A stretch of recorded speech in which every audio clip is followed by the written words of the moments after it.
여러분 안녕하십니까? 전환길 뉴스, 원웨이 뉴스에서 전환길 강사와 박주연 변호사 그리고 지금 모스탄 그리고 프랭크 박사 등 지금 광화문으로 이동한다는 뉴스를 전했습니다. 광화문으로 이동하겠다는 겁니다. 지금 국힘 지도부는 중앙선관위를 항의 방문하고 있습니다. 그리고 인천에 있던 전환길 대표가 이제 광화문으로 이동하겠다. 광화문으로 많은 분들이 나와달라. 오늘 밤을 잠을 자지 않겠다는 겁니다. 오늘 밤이 지나면 안 된다. 지금 대한민국의 미래가 지금 완전히 오늘 밤에 달려있다라고 말하면서 지금 우리 자유우파 국민들 그리고 인식 있는 깨어있는 우리 자유시민들에게 얘기하고 있습니다. 그런가 하면 이준석도 개표 중지를 촉구하고 나섰습니다. 장도혁 대표에 이어서 이준석도 개표 중지를 촉구하고 나섰습니다. 개표 끝나면 판단 불가능하다는 겁니다. 용지 적게 인사한 경위를 국회에서 엄중히 달아준다는 겁니다. 용지를 적게 인사한 것인지 아니면 용지를 많게 충분히 인사한 것인지 그런데 누군가 빼돌린 것인지 중앙선관위원 긴급회의 소집해서 공식 판단해야 된다고 말했습니다. 이준석 왜 적게 인사를 했느냐? 그럼 그걸 그대로 믿어야 되느냐? 적게 인사했다는 말을 그대로 믿습니까, 여러분? 적게 인사했다면 왜 적게 인사한 겁니까? 국회에서 당연히 국정조사해야 되는 겁니다. 특검 들어가야 되는 겁니다. 그리고 저는 적게 인사했다는 걸 믿지 않습니다. 말이 안 되는 얘기입니다. 그럼 어떻게 책임질 겁니까? 한번 생각해 보세요. 내가 중앙선관위원장이다. 그럼 내 마음대로 적게 인사했다가 만약 부족하면 내가 독박 쓰는데 적게 인사를 합니까? 그게 말이 됩니까? 자, 이준석 혁신당 대표가 서울시장 선거 등에서 발생한 투표용지 부족 사태와 관련해서 개표 절차를 중지해야 한다고 정했습니다. 제가 이준석 말이죠. 저 녀석 상당히 말이죠. 저 녀석 성선을 받았다고 그러면서 제가 다구리치고 책까지 냈습니다만 이때는 제대로 말하고 있는 겁니다. 이런 때라도 한번 말이죠. 이준석이가 정말 반듯하게 행동해야 됩니다. 이준석이도 말이죠. 지금 머리띠 두르고 나가야 됩니다. 장도혁하고 힘을 못해서요. 이준석은 페이스북에서 이번에 서울시장 선거 및 각급 선거에서 발생한 투표용지 부족 문제는 가볍게 다룰 문제가 아니다라고 밝혔습니다. 이준석은 투표용지를 적게 인쇄한 배경부터 확인해야 한다고 말했습니다. 적게 인쇄한 것이 맞는 것인지 맞게 인쇄를 했는지 충분히 인쇄를 했는데 투표용지가 어디로 간 것인지 투표용지를 적게 인쇄한 것이 지침에 따른 것인지 지역별 선관위 자체적 판단인지는 국회에서 나중에 엄중하게 따라하고 그 전에 개표 절차를 중지해야 된다는 겁니다. 일단은 개표 절차를 중지해야 된다고 말했습니다. 선관위가 단순히 표 차이만으로 문제 여부를 판단해서는 안 된다는 주장도 폈습니다. 그리고 선관위가 생각하는 것이 문제가 된 투표소의 최대 인원이 투표했다고 가정하고 그 범위 내 표차가 있으면 문제 안 된다고 하면 된다고 생각했지만 이 상황은 그런 상황이 아니다라고 말했습니다. 다시 말해서 거기 있는 사람들이 전부 다 누구를 찍었다 하더라도 표차가 이렇게 났으니까 이런 식으로 판단하면 안 된다는 겁니다. 수백 수천 표 단위로 용지 부족이 발생했다면 그 자체로 어떤 개표 결과가 나오더라도 정치적 의미가 크다는 겁니다. 있을 수가 없는 일이라는 겁니다. 개표가 끝나버리면 일단 숫자가 나오고 어떻게 처분할지에 대한 사회적 판단이 되기 때문에 그 자체로 문제가 된다는 겁니다. 개표를 하지 말고 이 자체로 중단을 시키고 재선거를 해야 된다는 겁니다. 이 대표는 중앙선관위 차원의 판단도 요구했습니다. 그렇죠. 중앙선관위가 빨리 회의를 열어야 돼요. 개표를 우선 중지하고 중앙선관위원들이 긴급회의를 소집해서 그렇죠. 이 사항에 대한 공식적인 판단 및 지휘를 해야 된다는 겁니다. 가만히 있으면 안 되는 겁니다. 노태학! 중앙선관위원장 그렇지 않아도 노태학이 말이죠. 이 중앙선관위원장 감이 아니다. 이거 빨리 가르쳐야 된다라고 말이 나왔음에도 불구하고 가르치지 않고 있다가 결과적으로 이 사달을 만든 겁니다.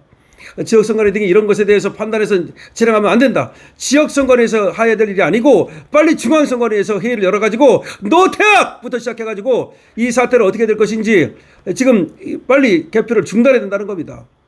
이게 왜 문제가 되는 거냐면 여러분 지금 그 인쇄를 갖다가 적게 했다 그러는데 지금 말을 그대로 옮기면 사전투표를 갖다 감안해서 50%만 했다 유권자 이 말이 사전투표 말고 본투표 유권자의 50%만 했다는 그런 말 같아요.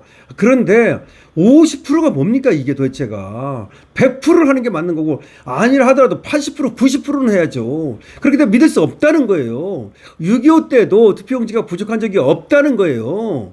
6.25 때도 투표용지가 부족한 적이 없다는 거야. 투표용지가 그러니까 어디로 갔을 가능성을 지금 얘기하는 거야. 투표용지를 빼돌렸을 가능성을 얘기하는 거야. 그리고 그러면 투표용지를 어디서 인쇄하는지, 어떤 지침에 따라서, 어떤 절차에 따라서 누가 50%만 찍으라고 얘기한 것인지, 이걸 전부 다 지금 전수조사해야 될 거 아니에요. 그러면서 국회에서 지금 이거 국정조사하고 이거 특검 들어가야 되는 거야, 특검. 보통 일이 아닙니다. 오직하면 이준석까지도 개표 절차를 중단해야 된다고 말하겠습니까? 그럼에도 불구하고 중단 안 하고 계속해서 지금 서울시 지금 이 시장을 비롯해서 개표를 하는 모양인데, 서울시장뿐만 있는 게 아니라 거기에 예를 들어서 구청장도 있고 시의원, 도의원 다 있지 않습니까? 이거 전면 중단해야 됩니다. 지금 전한길 대표는 광화문으로 이동하고 있습니다. 모스탄 대사 등 지금 관련자들이 지금 광화문으로 이동하고 있고요. 그 다음에 전한길 뉴스에서 대구 투쟁본부에서 저항권을 발동한다고 지금 긴급 그런 공지문을 냈답니다. 지금 대구 투쟁본부라고 있습니다. 거기서 저항권을 발동한다고 공식 지금 또 지금 선언문을 냈다는 얘기도 들려오고 있습니다. 빨리 중단해야 됩니다. 이거는 말이죠, 민주당도 중단하라고 요구해야 되는 겁니다. 민주당이 우리한테 유리하니까 뭐 그걸 가지고 그래. 그러면 이게 아직은 말이죠, 누구 차원에서 어떤 실수를 했는지 아니면 어떤 고의가 있는지는 아직 몰라요. 그러니까 민주당도 의심받기 싫으면 당연히 중단을 갖다가 요구해야 되는 겁니다. 민주당이 오히려 문제가 없다 이렇게 떠들면 그럼 민주당하고 중앙선관위하고 한도숙입니까?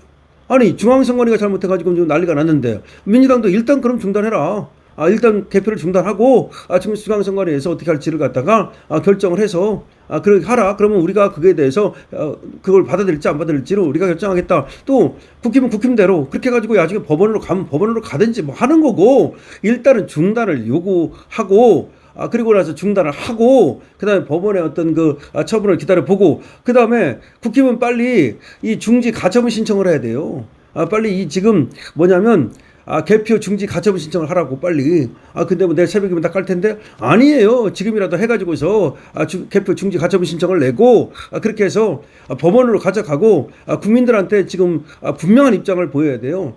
그러니까 경우에 따라서 무효 뭐 선언 이게 아니라 우리는 승복할 수 없다. 개표를 중단하라고 얘기했잖아요. 근데 개표를 중단 안 하고 계속 지금 개표를 하고 있잖아요. 그러면 이 시점에서 승복할 수 없다, 불복하겠다는 걸 분명히 얘기를 해야 되는 거야. 불복하겠다는 걸 분명히 얘기를 해야 되는 거예요. 그렇지 않으면 승복하는 것과 마찬가지야. 불복 의사가 있다면 지금 바로 개표를 계속해서 진행한다면 우리는 승복할 수 없다. 그런 입장을 내야 된다는 말씀을 드리겠습니다. 자, 이준석마저도 개표 중단을 요구했습니다. 지금 전한길 대표가 광화문으로 지금 모이고 광화문에서 지금 이에 대해서 또 조치, 그러니까 하나의 대응을 할 것을 천명했습니다. 여러분께서는 이 사태를 어떻게 생각하십니까? 여러분께서도 댓글을 많이 달아주시기 바랍니다. 좋아요와 구독도 해주시기 바랍니다. 엄청난 사태가 발생했습니다. 대한민국 역사상 말이죠, 대한민국 민주주의가 지금 어디로 가느냐, 대한민국 민주주의가 어디로 가느냐, 대한민국이 이제 휘몰아치는 소용돌이성으로 들어갈 것인가. 지금 미국에서 말이죠, 지금 또 한미 선거 감시단도 나와 있는데 아무래도 그분들을 통해서 미국에도 타전이 될 텐데, 앞으로 대한민국의 민주주의 어떻게 될지 모르겠습니다. 진짜 베네수엘라하고 똑같이 닮아가는 거 아닌가 싶습니다. 강신업태입니다.